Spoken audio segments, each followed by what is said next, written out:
take your mind a little bit back to 2014 when we had the outbreak of Ebola. Something happened then.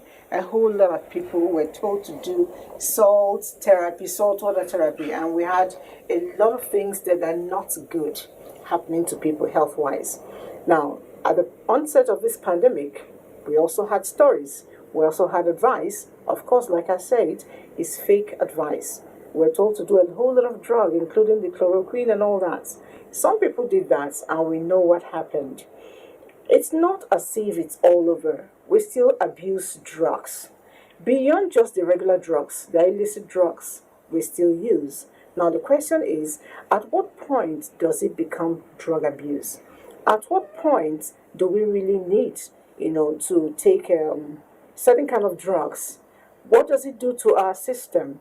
Those and many more will be our thrust for today's conversation on the program, Conversations in NT. My name is Elizabeth, but you know what we do here is gist, chat, talk, discuss, argue if we must. And so I have a lovely doctor seated here with me who will be looking at the mental effects and the physiological effects. Let me introduce the lady first before the gentleman. Dr. Dayaba. Shayabu. She's you said you're a mental health expert and addiction expert. I want to put it the way it is. International certified addiction professional. Okay, I think you should say it yourself. Okay, I'm Dr. Eva Shaibu, an internationally certified addiction professional and a mental health advocate, a voice for the mentally ill. That's scary. Let's talk to Dr. Cohen. Doctor, please, they'd like to know you in details. Well, my name is Dr. David Okoha. I'm a family physician and also a public health physician. Okay, so now you have it. So when we, whatever questions we need to ask, we have people here on hand to take that question on drug abuse. But I would like us to understand first what drug abuse really is. But that will be when we take this little story of a woman who has had issues with drugs. Hi, my name is Jacqueline. I used to work in a bank, one of the famous banks in Nigeria, coupled with my job as a mother and a wife. It's been very stressful, going to work very early, taking care of the kids, coming back very late, and also taking care of the kids again after work and the whole day of stress. So with the whole stress, pains and everything, I ended up taking up paracetamol. I started with 500 grams, but it practically didn't do anything because my body system was so used to it because I overused it. I moved on to 1,000 grams. And I kept using it for a while. And later, it moved up again, mostly at night. I take 2,000 grams a day. So it became bad. My body system was getting weaker and weaker. Only after some time, I was admitted in the hospital where I was diagnosed with kidney and liver problem. It's been disheartening. It's been sad. I really don't know what to say. But what I wanted to say, why I'm here in the media to talk about this is because I want to give advice to other people out there. It's not been easy for me, so I know it won't be easy for others too. Try your best, even if you want to take medication, let it be done by the doctors. Let it be a prescribed one. We should all try to stop self-medication. It's not been easy. I've been heartbroken by this issue, and it's been sad. Totally, it's been sad. So everyone should be careful.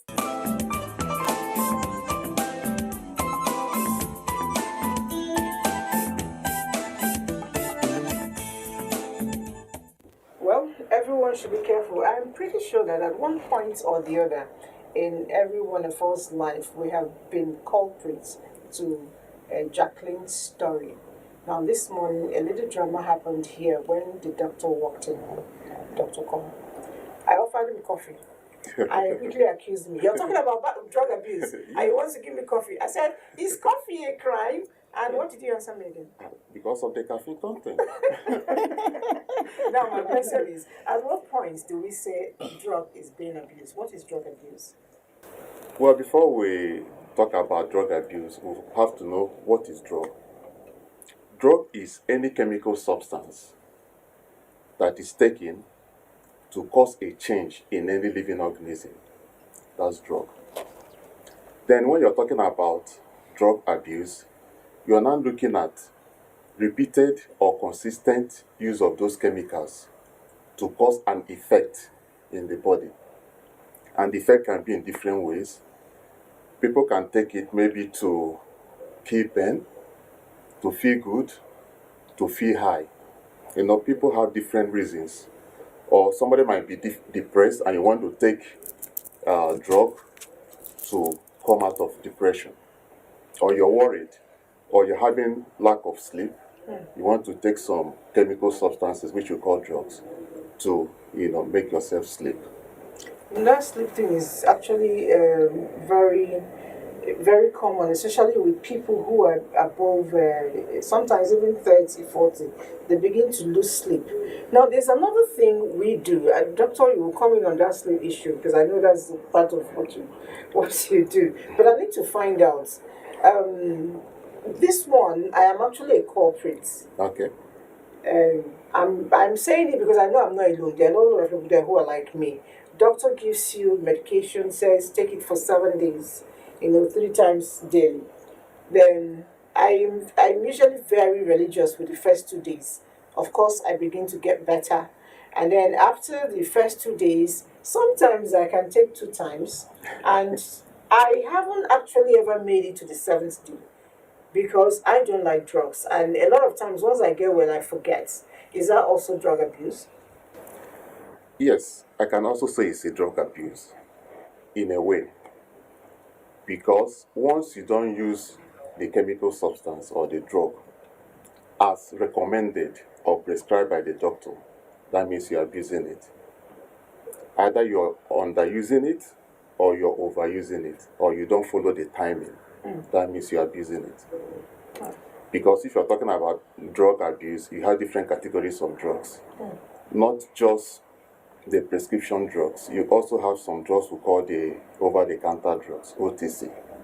And also have the illicit drugs. The illicit drugs are the illegal ones. The ones that are not being allowed by law for us to use. Then you have the one I categorize as others. Something like alcohol. Alcohol is a drug? Alcohol is a drug, yes. Oh. People abuse it. You're shaking your head. Yes, because when we talk of drug abuse, thank you, doctor. Yeah. When you say someone is abusing drugs, you're talking about use of drugs in a way that beyond what is prescribed for you, or being used for situations, but for which the medication is not meant for. Absolutely. So, for instance, we know that Piriton makes people sleep. Piriton, yes, but it's not a sleeping pill. Is this one they give to stop itching? Good. Yes. So Piriton is an antihistamine, right? It's supposed to stop allergies and all that. So the sleep and the drowsy effect of Piriton is actually a side effect of Piriton. So using Piriton because you can't sleep, for instance, is abusing Piriton. And coming back to the alcohol that he talks about, so when we're talking about drug abuse, usually we're worried about, the illicit, the psychoactive substances. So we say substance abuse. So alcohol and drugs. Some people will broadly categorize alcohol as part of drugs. But we say alcohol and drug abuse, or we give a general term and say substance abuse. Yes. Yeah, so we're very worried because of the context of the conversation. We're worried about those psychoactive substances, so the ones that change the way we feel, the way we think, the way we behave, right? So generally, if you abuse drugs, it's either it affects your physical health, just like, the video we saw. In her own case, it was paracetamol. It affected her physical health, right? Some, which won't be the physical health, is the mental health. So those are the psychoactive substances. Those are the seemingly, or for lack of a better word, the hard drugs. And some of these drugs are not necessarily hard because they're socially acceptable. Alcohol is socially acceptable. Nicotine is socially acceptable, but they are psychoactive substances. Because, Nicotine is the one you find in cigarettes. Okay. And you can actually get addicted with Oh, it. yes. It's one of the most addictive substances, actually. Okay. Now, what does it do to the body? Okay, good. So, since you say it's socially acceptable, I want to know what are the benefits that makes it socially acceptable? Okay, good. So socially acceptable means it's not illegal. Okay, but Right? health It has wise, no health-wise, it has its harms. Even on the pack, we all see what they write about. But that's even talking about the physical health. We know the association between nicotine and lung cancer, and other respiratory issues. But with nicotine, in terms of mental health, it's actually you find them unable to function. A lot of them will tell you the first thing they do when they wake up is smoke a few sticks, because that is when they calm down. That's when they're able to focus. That's when they're able to start their day. That's when, nicotine dependence has set in. So for some, they'll tell you they can't even go to the loo. They can't poo without smoking after eating. Some will tell you if they eat and they don't smoke, they feel nauseous. Yes. And anytime they try to stop, they get irritated, they get irritable, they start having tremors, you find their hands shaking, so is very addictive. Yeah, so it affects functioning, it affects, the way they think and the way they behave. okay. I'd like to go back to Dr. Koma. I'd like to know. You mentioned over-the-counter drugs. I know that that's one thing that a lot of us can easily cue into without knowing it. The lady that spoke to us kept saying that she goes to work, she gets tired, she comes back, she takes in paracetamol because she needs to, have vibrant energy for the next day. Combining job and family work, it's not easy. Now, what does this, beyond what she just told us about her kidney infection, what are those over-the-counter drugs that we abuse, and what does the abuse look like on the inside of our body? Well, a lot of the over-the-counter drugs from the what we watched. Paracetamol is very common because especially people that do manual labors, after working for the whole day, they feel body pain. Actually, you're not supposed to blame somebody that's having body pain not to take analgesic. Okay, that's the name analgesics. Analgesics, yes. Because for him to sleep, he needs to get the pain off his body. So they'll just walk into any drugstore or pharmacy shop to procure any of the analgesics. And they have different categories. You have the simple paracetamol, you have the one we call non-steroidal anti-inflammatory drugs. That's Something, English. yes, something like aspirin, Okay. ibuprofen, diclofenac, and the salt. And the effect of that is it can cause some gastric erosion. Erosion. Yes, So to eat up the lining ulcer. of the Oh, digestive The system. lining of Okay. of the stomach. Okay. Okay, especially when you take it without food. Most So people that's are why they more. always say take with a full belly. Yes, That's yes, Okay, yes. I get it. Most people, because of how they feel, they don't even care about food. They just go get the drug and swallow. Before you know, they will start having upper GI pain. That's upper body pain on the upper part of the stomach. Between the, We call it the epigastric region. Okay. Okay, they'll start having pain there. And if they persist in taking it, from having pain, they'll start having, a kind of microbleeding in their stomach. Before you know, you can have perforation. So it comes in stages. That's the most common over-the-counter drugs. Another one is cough syrup. Cough syrup. Yes. Somebody might pretend as if he has cough, just go to the chemist. Please, I need cough syrup with codeine. They always insist on Yes, this codeine. with codeine. Some other can just go for the cough syrup without the codeine because all of them have different kind of effect you feel. Okay. Like if somebody just want to sleep, you can say, okay, get the cough syrup. Somebody can just in a sitting pop a bottle of cough syrup. Something you're supposed to take by prescription 5 or 10 meals 3 times daily. Somebody at a sitting gulp a bottle of cough syrup because of the sedative effect. Yes. But there are some components, the chemicals component in the cough syrup that make somebody feel a bit drowsy. That's at times you will be advised if you take so XYZ drug, don't drive, don't operate machineries and all that. Okay. Yeah. Okay, because of the drowsy effect.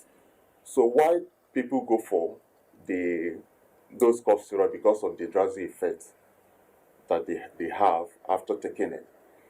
Then the one with codeine, they might not be thinking about the drowsy effect, they want the effect of the codeine, which will not make, because it has effects on the central nervous system. They want that feeling. You feel high.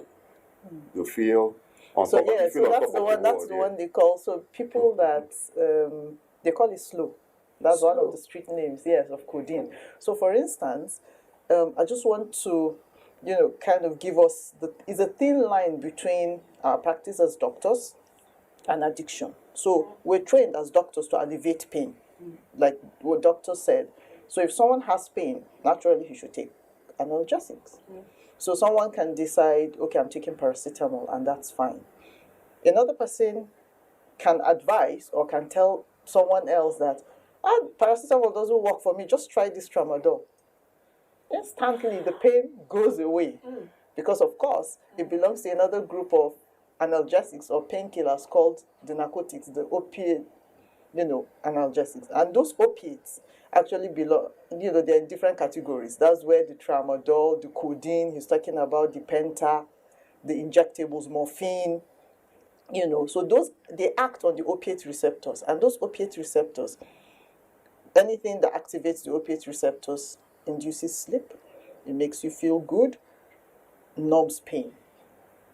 So what tramadol, the extent to which tramadol, for example, will numb pain is higher than what paracetamol will do for you. Yeah. So, because there are other things that happens when I take those opioids, apart from numbing the pain, I'm more likely to go back to those opioids. So I explained to you what happens, when you take all those psychoactive. So when you say psychoactive, it means it activates the central nervous system. So what happens is, there's this area in the frontal part of our brain that was meant for pleasure generally. Around here. Yes. So what happens in that part of the brain is, when you feel good, it releases a substance, a neurotransmitter called dopamine.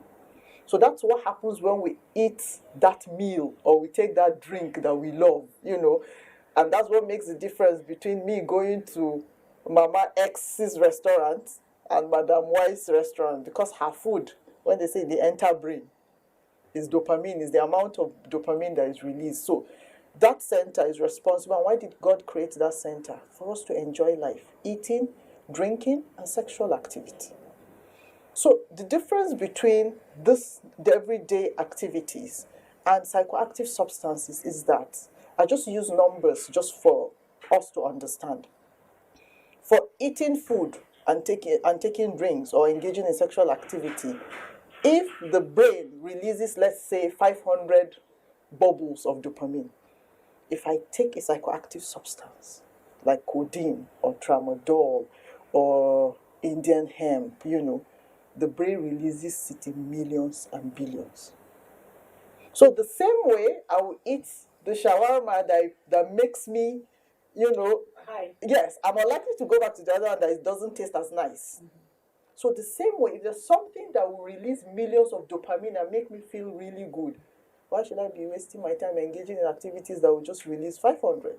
So naturally, the body gets, of course, will shift preference. I loved the way I felt. But the thing is, without meaning to punctuate you, there are people who take those drugs, and rather than feel, I want to believe that if I feel good, I should do something pleasant. But people take it, and those things are released, like you said, but you find them doing very bad things, like going to rape, steal, Good. and stuff like that. How does that work? So that same part of the brain doesn't only control pleasure in the body. So it's responsible for executive functions of the body. Executive functions, taking decisions, making logical judgments, taking rational decisions, is also responsible for memory. So because this substance has hijacked that part of the brain, that is why I will give my kid the money to pay for his school, but he'd rather use it to buy cocaine. Because rational decision making, judgment has been taken over by the substance.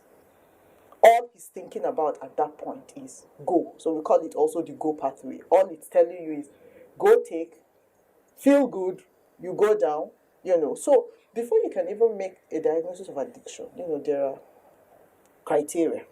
So you have to say at what quantity. You remember doctor said someone can gulp a whole bottle.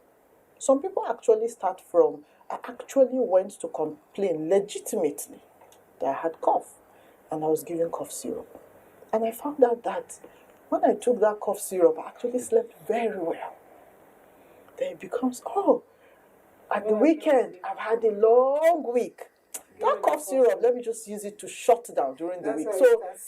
So there are categories of use. So you have occasional use, then it becomes recreational, then it becomes, compulsive, like that. Then it now becomes habitual. So they're actually different. So that's why we say substance use disorder. So it can be anywhere on the continuum of that disorder. So some people will start as, so you have to take that history. If you get a history of increasing quantity of use over time, so we say the person is developing tolerance.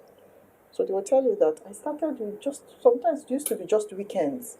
Then I found myself using every weekend. Then I found myself using even when it's not weekend, then, so it's increasing. Then if I find a history of, okay, maybe the person is unable to stop on his own. Anytime I try to stop, I develop unpleasant feelings, withdrawals. And that is one of the commonest things that perpetuates use of substances. I'm going to come back to you on how to actually stop, because that's a big issue for a lot of people. But the lines are open and we have a bit of questions coming in. Let's quickly take some. If cigarettes are harmful, why are they still legal in the country? Like the doctor said, there is always a little thing there. Please don't take because it's not good. And it says here, I think that was my list for you. Are there drugs that makes you sleep without having any bad effects? Somebody's asking, and incidentally, he didn't write his name. I don't know if you want to take that immediately. Yeah, before I take that, I want to give the stages of drug abuse. Number one stage is what we call initiation or experimentation, which can come as a result of peer group pressure. Okay. Somebody might just ask you, can you just take a glass of champagne? It feels good. Or can you just take a puff of cigarette, of cannabis? They are trying to initiate the person into drug or substance abuse. After that, you now come to the second stage. The second stage is more frequent use, as Dr. rightly said. Initially, you just take the normal recommended dose. Before you know, you start taking it more frequently. That is second stage. Then the third stage is the preoccupation stage. Preoccupation. Okay. That means you are now living with it. You like using it. It's trying to form part of you. Then the last stage is now the addiction stage. This stage, you need people like Doc to bring you out of it. Because on your own, if you stop, you will start having withdrawal syndromes. So you're already addicted to it. Then coming to your question, if there is no good use to prescribe sedatives or sleeping pills, we the doctors wouldn't have been, prescribing it. One thing about drug is every drug is a potential poison. Every drug is a potential poison. Even the one we call supplements. Every drug is a potential poison. Wow. That's the rule. If taken as recommended, is drug. If you take outside the recommendation, It becomes it poison. becomes poison. That's why if you go to the pharmacy shop to buy the sleeping pills, they bring a book and ask you to sign. The title of that book is Poison Book. I never saw that before. Yes, just go to. They open the page for you, Yes. so you wouldn't know what is on the back. It's a poison book. You actually get to sign. You sign a poison book. Wow. That's for controlled yes. drugs. Drugs that are meant to be prescription only. Prescription and only. The idea drugs, is to control, to make sure. Okay, this is just to ensure that and of course you have to go into trouble. Exactly, Yes. because they have to record the prescription. They have to have someone. You must go with your prescription for such drugs. Yes. Okay.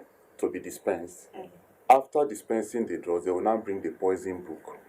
If drug is not a poison, they wouldn't have titled it a poison book. You will now sign the poison book, and they will retrieve that prescription from you and keep. Because initially, people will just sign the poison book, you take your prescription back, you go to another pharmacy shop, you use that same prescription, you get the drug, you sign the poison book, and you keep moving. So what they do now is, immediately after dispensing, you sign the poison book, they withhold That's a new one. that prescription. Even if you have other items inside it, what they will do is they will copy out other drugs, the one that you can is not under control, and retain the one with the prescription only drugs. That's good. So the sleeping drugs are good, but once you use outside the prescribed dose, it becomes a problem. All right. Good morning, producer. I am James Attili, right here in Boko, Benue State. I appreciate this wonderful program and the great guests you have. They are well informed. Well done. Thank you very much. And before I move in to take more of the questions, I would like to know, Dr. Daraba, you were talking about getting out of it. And I kept asking myself, is it really possible? I told you I had an addiction myself. That was off camera. Now I'm saying in front of camera. Yes, it's not drug addiction. I think it's important you clarify that on camera. Addiction is exercise. It's like it's in my head. And sometimes I know I'm not very fit, but I'm looking at the treadmill, I'm looking at the bike, and it's calling me. I can practically hear it call me. I want to go up there. I try to move away, it doesn't happen. And you said it's possible to get a withdrawal thing for yourself. For drug addiction. For drug, yes. For a second, I'll just wear my lifestyle medicine cap. For exercise, I think it's important to see the lifestyle medicine practitioners so that they prescribe exercise for you. Because you actually are supposed to have exercise prescription. Exercise prescription? Yes. Exercise is not just the same intensity for everyone. Discussion for another day so that we don't digress. So I'll talk about the withdrawal symptoms. So withdrawal symptoms are unpleasant physical symptoms that you experience when you want to stop using a psychoactive substance. And usually the opposites of the effects the drug gives. So I will talk about codeine, for instance, the opioid. What usually happens is when they try to stop, because the truth is people who have an addiction actually know that they're dependent, a lot of them. They know that they have an addiction, like I'm hooked on this drug. So that's why when we see people and they say, yes, he's using this drug or she's using this drug, but I've spoken to him or her and they have promised that they have stopped. So we spend a lot of time advising. Don't you know that these drugs are harmful to you? They're harmful to your health. Look how dark you're looking. Look at your age mates. They know all that, right? But the problem is they simply can't stop. So, sometimes when you just say no to drugs, yes, it works. When we're educating the younger ones, don't even start it. But when you start it and you're hooked, it's difficult to just stop. Because back to codeine, when you try to stop using codeine, what your body experiences is as if you've opened a tap. So they have watery eyes, they have runny nose, they throw up, they're stooling, they're feeling pains all over their body, they're restless, Do they get to be admitted in the hospital? Good, yes. So a lot of times, you now find parents actually frequenting hospitals with their loved one, not even knowing it's an addiction. What's this illness? So they've seen, the general practitioners for different things before someone with a high index of suspicion or someone who has a background in addiction starts asking those questions. So, and they know that with all those symptoms, if I'm going to treat the runny nose and watery eyes and the stooling and the vomiting, there are medications that can take care of those symptoms, the normal medication, but it will take time.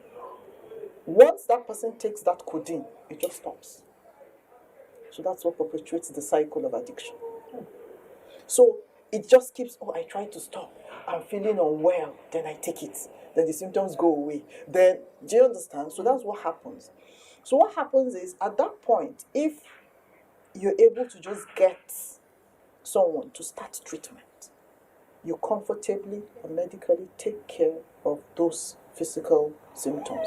Because if they can pass through that detoxification phase where they get out of those physical discomfort, then you now start working on the psychological dependence. That's where you start empowering them with coping skills, psychoeducation. Because some of them just know that these things happen, they don't even understand what is happening. This year, International Drug Day, Day Against Drug Abuse and Illicit Trafficking, interestingly, is better knowledge for better care. So we feel if people are even more aware to know that addiction is a chronic relapsing brain disease, it's not a spiritual attack, like a lot of people feel. So you keep them, you're giving them spiritual water, or you're praying for them, or you're advising them. It's beyond that. So the same way it takes years or even a lifetime to manage hypertension or diabetes, it's the same way you manage addiction. But the thing is, it's a chronic relapsing brain disease. So it's chronic. It means it runs a chronic course. Somebody is asking, is it completely possible to cure it? Good. So we don't talk about cure. We talk about recovery, because what you do in addiction treatment is you change your lifestyle. So you replace things you do in addiction. Look at what happens. If you're trying to change or live a healthy lifestyle, so you say, okay, I've stayed 2 months without caffeinated drinks, without soda, I'm eating healthy, plant-based. At some point, you might relapse. You just find out that, it was just a party, so I just took some sugar. Or if you're managing diabetes, so you go to your doctor one day, and then the doctor says, Dr. Shaibu, what happened? Your blood sugar is a bit high. Doctor, honestly, there was a party in my house, so it was just half a glass of malt. So what does the doctor do at that time? The doctor will say, but doctor, you shouldn't, you can't afford to be doing this. Yes, actually, I realize. So they'll psychoeducate you. Further, remind you of how to cope, how to manage those cravings, probably adjust your medication, and then you go on, and then you go for your follow-up visits. It's the same thing with addiction. Relapse happens, right? So what you do about the relapse is what makes the difference. I can decide, I've already taken that malt. I might as well just continue taking the malt. After all, something must kill a man. That's me with diabetes, and then keep going down. Or decide to look for alternative things. If I'm craving for sugary things, are there healthy alternatives, considering I have this chronic condition? So it's the same thing. So if I know that I have a drug addiction, and what I do or what my trigger is anger. Or my trigger is when I go partying with friends. That is what treatment also helps you do. What are the things I can do to replace those things? Cravings will come. But my cravings management is another aspect of treatment. So it's a lot of, So when you say cure, it's difficult to use the word cure, but it can be managed. The same way you don't say you cure diabetes or hypertension, you manage them. All right, thank you very much. Let's go back to the audience who are watching. It says, good morning, doctors. Please, I want to know, is there any health benefit of alcohol and nicotine in the body? Thank you. That's Tony writing it from Port Harcourt. And doctor, you already told me I should not take coffee. Somebody is asking you. Because I've often heard that a glass of wine a day is good for the women. I don't know if it's true or not. Good for the women. They say good for the heart. Good for the heart. So maybe you will tell us. Because now lifestyle medicine, what they try to, they're moving away from moderation, and they tell you no alcohol. Yes. I can't say yes or no to that question. But what I will say is, in most places, after having your meal, either lunch or whatever, you feel a kind of as if you're feeling sleepy. Reason being that the blood circulation is diverted from the brain more to the GIT, to gastrointestinal tract, to aid digestion and assimilation of the digestion. So what most people do, even if you go to the Western world, after eating, they just give you a cup of coffee, just to give you a little stimulating effect so that you won't feel weak and drowsy, especially in the offices. After working for a while, people will just have a coffee break, and have coffee shops all over. So what we are talking is, how much of it do you take? It's not that they don't have any benefit. After having a meal and you take just a little coffee, it's beneficial. You know, in Nigeria, we don't take cup of coffee, we take mug. Not jug. So when you're talking, is it in those tiny cups? Yes. Okay, our own is mug or jug. That's a substance. That's a substance abuse we are talking about. With 1 tablespoon. You know, we're not talking because about if it's causing that stimulating effect, depending on the quantity you've taken, and you start, instead of taking a little, they have coffee cups, not mug, or not jug or whatever you're talking about, jug. So you take the little coffee just to give it that stimulating effect to go back to work. But once you start abusing it, you'll find out that you can no longer be able to sleep at night because of the effect of caffeine. Okay. Then from one substance to another, you now start looking for a drug to make you sleep. You are already abusing caffeine. And you're now going back to a sedative drug to make you sleep. So that's why I said I can't say yes or no to that question. Everything depends on the quantity that you take. If you take it normal, a little bit coffee just to give you that little stimulant, and don't make it a habit. Well, I think we should be speaking. Because the abuse is when you do it repeatedly and consistently. Yeah. It becomes an abuse. Yes, we should be speaking with my director, because even as we speak, I see him. He's actually having a mug of coffee. And he's actually telling me that, unfortunately, somebody who is handling alcohol, not alcohol, coffee. Okay. Coffee is the one directing the program. So I need the public. All right, good morning, please. My question is, as you said, long-time use of drugs can be drug abuse. What happens to someone on BP drugs for years? Thank you. Good. I think it's important we correct that. So we say someone has an addiction, yeah, because we need to differentiate between drug abuse. Sometimes it's used interchangeably. So you abuse drugs, just like we said, if you're using it for conditions for which it was not primarily intended, or you're using in a way that is not prescribed for you. So if we get that clear, I think it answers a lot of the questions. So if I'm on medication for hypertension or diabetes for a long time, that's what my doctor prescribed for me, and that's the treatment for that condition. Okay. And then if you're talking about addiction, before you say anything because addiction is a disorder, yeah? So before you say, it has to affect your daily functioning. It has to affect either schoolwork or job or your relationship with friends and family.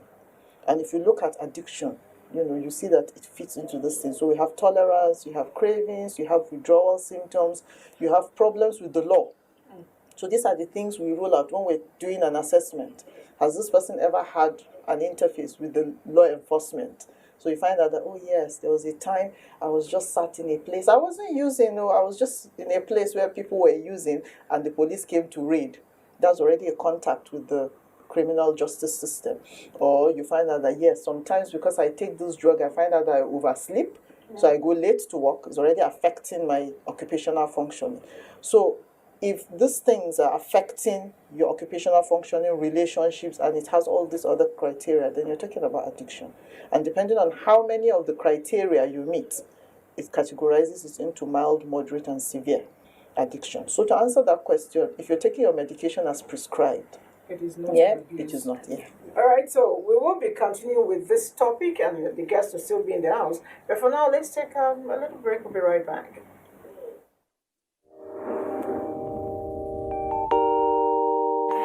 When there's a child out there that's not getting the same that your own child is getting, the difference will tell, and there will come a time in the society where that child is going to take his pound of flesh. Where you can actually, everything from watching a program with the child, you can start off the conversation from something on the TV and say, oh, For me, it's like, hurry up with this business. And the other one said, Auntie, it's not about me, it's about the guys, they're not ready to marry. Yes. So if she wants to ask something, no, I know my mother very well. In fact, the most interesting one is when I put up pictures on WhatsApp, Snapchat filters and all that, she will call me, remove that picture. There was a day I got tired of all that and I said,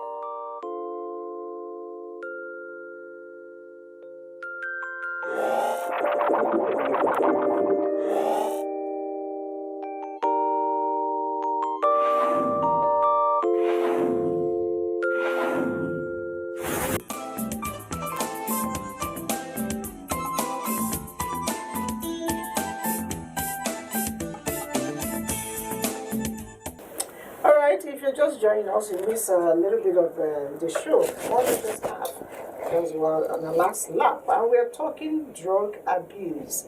Somebody wanted to know from Dr. Koha what's the difference between drug abuse and drug misuse. Drug abuse, we have defined it as when you're taking a drug, especially drug of addiction, outside the law. If the law said don't take cannabis and you're taking cannabis, it's abuse. When you're talking about misuse, I prescribe paracetamol. I say, Lizzie, take this paracetamol 2-3 times a day. And you're not taking 2-5 times a day. You're not taking it as prescribed. And I also want to call on our colleagues. At times the prescribers, will confuse the patient. If I say take paracetamol 2-3 times a day, I can take at 7 a.m., 8 a.m. and 9 a.m. Is it not 3 times? It's the same thing. It's 3 times a day. It's 3 times a day. Yes. How many hours apart is important? Yeah. But if I prescribe, take paracetamol 8 hours. 2 tablets 8 hourly, then I will now know that, okay, this has a timing.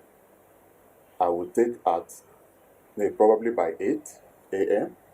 I will take by 2 p.m. I will not take again at 8 p.m. I say take 12 hourly. I can now take at 6 a.m. and take at 6 p.m. There's somebody I know, if she misses her medications, maybe in the morning and the afternoon, And she will join all of them. she takes all at the same time and said it was for one day, so it's Good, and that's misuse. because a lot of times misuse. Because a lot of times the medication leaflets will even tell you when you miss a dose, take as soon as you remember. Don't join. And that's why it's also always important to always check back with your prescriber. Leaflets are usually too tiny to read. And sometimes you don't even have the leaflet, so it's always best to check back with your. Doctors don't help matter like you guys.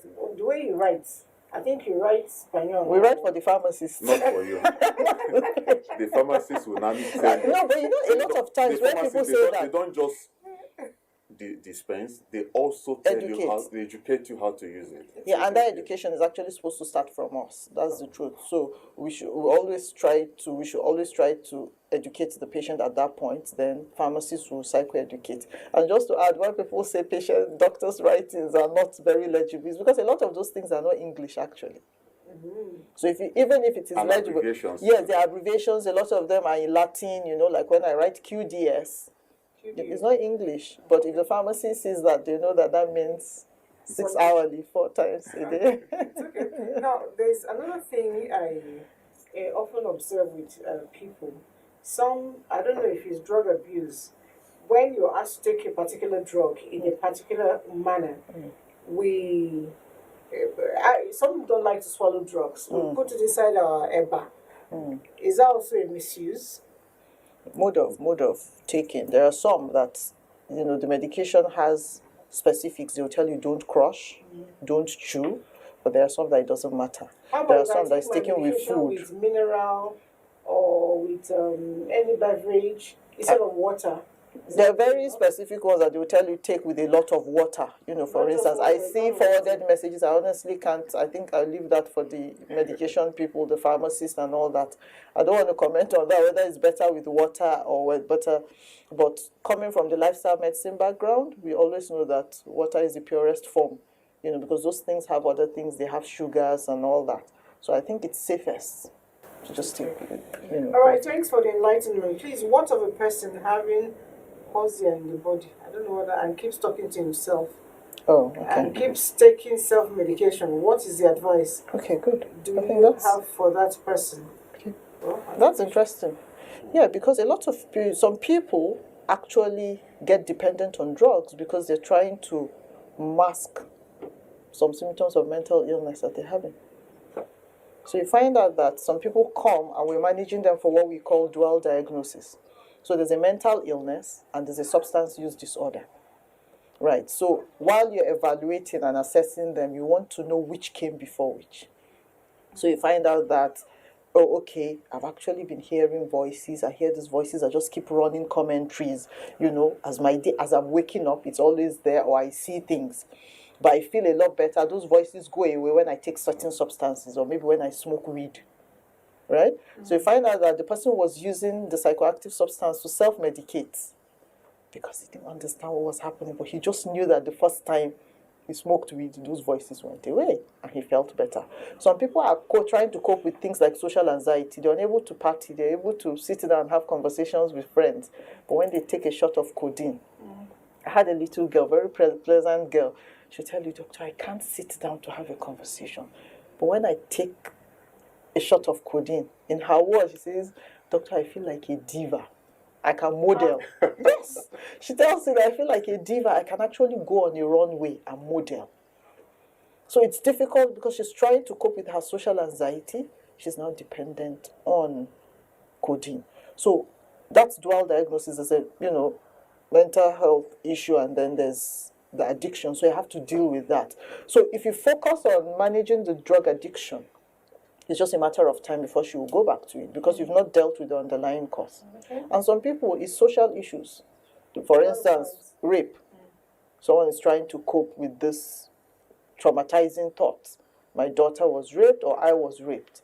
She can't sleep. She's crying all night. So she just takes 2 pills of tramadol, or someone just says, tramadol doesn't even do it. Just take a shot of pentazocine or something, and then so before you know it, the person is trying to deal with that traumatic experience and is now hooked on this. So you have to deal, just to answer the question, you have to deal with that situation. The situation first, before the drug while you're issue. managing. All right, now, Dr. Kwa, I'm going through the iPad. I've seen a lot of people writing and asking what they can do because they're having a sleep disorder. I think I don't know if it's insomnia or whatever, but they can't sleep. And you have just told them not to do sedative, without prescription. What should they do, when they can't sleep? What drugs should they take? That's the question I'm getting. I know it's drug abuse, but beyond doing drugs, what can we do at a moment like that where there's no doctor to help ourselves? Okay. If somebody is talking about sleep, like every other part of your living, that's what we call sleep hygiene. Sleep hygiene? Yes, as we talk about hand hygiene and all that. Oh, really? You want to sleep, you now on television in your room. That's hygiene. You on, no. That's unhygienic. It's unhygienic. You now put on very bright lights in your room. That means the room ab initio is not conducive for sleeping. Even the phones, I see the Yeah, blue lights. Yes. If you make your room very cozy, and also the kind of meal you eat at night will also determine, and what your activities close to sleeping time.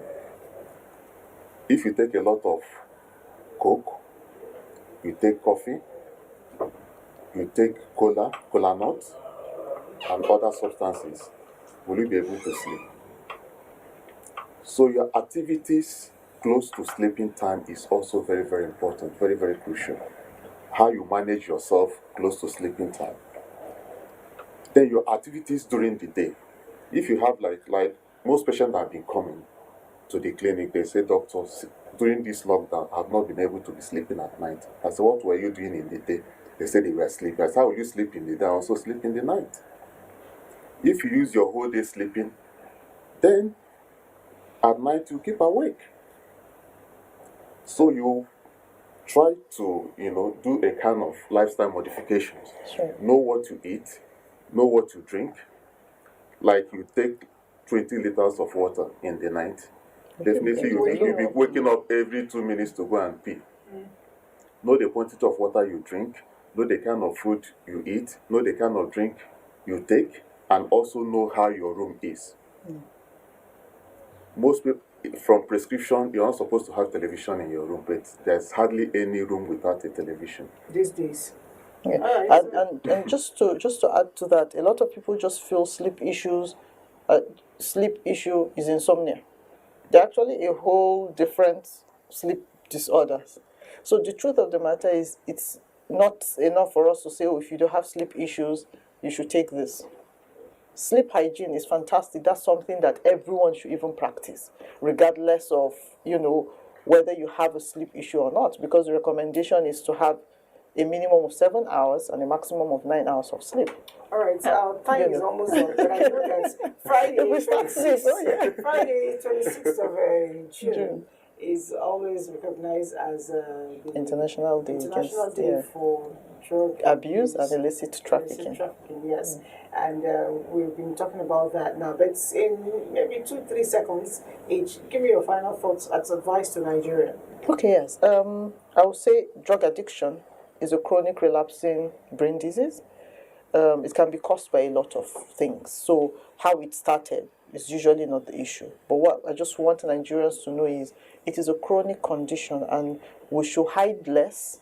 If we have someone who we know is struggling with an addiction, I think we should come out and seek treatment, because treatment is available and recovery is possible. Okay, so Doctor, your final thoughts? My own advice will go to parents.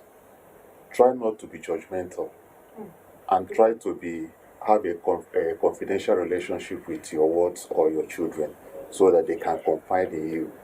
But if you're becoming judgmental, a problem with drug addiction is it can cross across all social economic strata. That's right. Children of the poor, children of the rich, everybody. Educated and uneducated. All ages, all gender, everybody is involved. So we should not be judgmental. All right, so now we know it. We must not be judgmental. Drug abuse is real. Whether or not you decide to put it on the carpet, it doesn't matter. It will still explode. It's a bomb waiting to happen. The best thing, like the doctor said, is do not even start it.